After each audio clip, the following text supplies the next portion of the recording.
Saving for a house, it can feel like you're staring up at this impossibly huge mountain. The goal is so massive, it's easy to feel totally lost before you even take the first step. But what if there was a better way? A way to turn that giant mountain into a clear, manageable path you can actually walk. First, let's just get real about why this is so tough. It's not just a numbers game, is it? It's an emotional roller coaster. And the sheer size of the goal, well, it tends to push people down one of two very common and, frankly, unsuccessful paths. So on one side, you have what's called the slow drift. This is where you kind of sorta have a goal, like, yeah, I'd like to buy a house someday. But there's no real plan, progress is painfully slow, and before you know it, your motivation just completely fizzles out. Then, on the other extreme, you have the burnout. This is where you go all in, cutting every single expense, living on ramen and willpower. And while it's an impressive effort, let's be honest, it's just not sustainable. And what happens? Most people just give up completely. Okay, so if drifting is a no-go and burnout is just a recipe for failure, what's the alternative? Well, this is where we introduce a totally different approach, the focused path. It's all about finding that powerful sweet spot in the middle. And this quote right here, it just nails the core idea. The point isn't to see how much pain you can endure in a short amount of time. The real goal is to build a system that lets you make consistent, meaningful progress that you can actually stick with. It completely reframes the journey from this painful sacrifice into a structured, winnable project. So what exactly is the focused path? Well, it's a system. That's the magic word here. It's not about having superhuman willpower.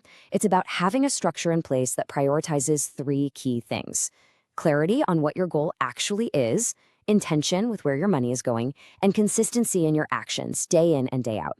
It's basically the antidote to those crazy all-or-nothing approaches.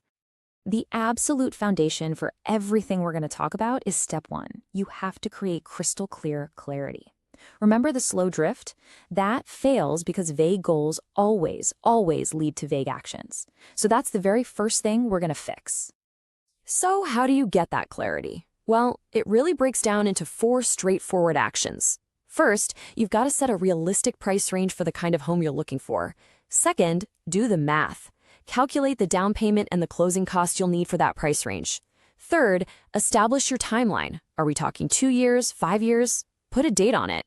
And finally, get a rough estimate of the ongoing costs, like property taxes and maintenance. When you do this, that fuzzy dream of a house suddenly becomes a concrete, numerical target you can actually aim for.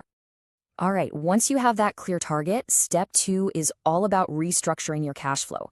And listen, this requires a really crucial shift in your mindset. This is not about sacrifice, it's about intentional redirection. So, intentional redirection, what that means is you consciously decide where every dollar is going. Instead of just thinking, ugh, I have to cut back on everything, you start thinking, you know what, I am choosing to move the money I would have spent on, say, eating out, and I'm putting it towards my house fund because right now, that's my number one priority. See the difference? It's an active, empowering choice, not a painful restriction. And a fantastic little trick to put this into practice is to give your savings dollars a specific job. Seriously, open a separate high-yield savings account and name it something like future house down payment. By mentally and literally giving that money a purpose, you create this incredibly powerful psychological commitment. Trust me, you are way less likely to dip into that account for an impulse buy when its job is staring you right in the face. Okay, you've got your clear goal and you're intentionally redirecting your money. Now for step three. It's time to hit the accelerator, but without crashing the car. How do you actually speed this process up while making sure you can see it through to the finish line? This chart shows you everything. Look, controlling your expenses, that definitely helps.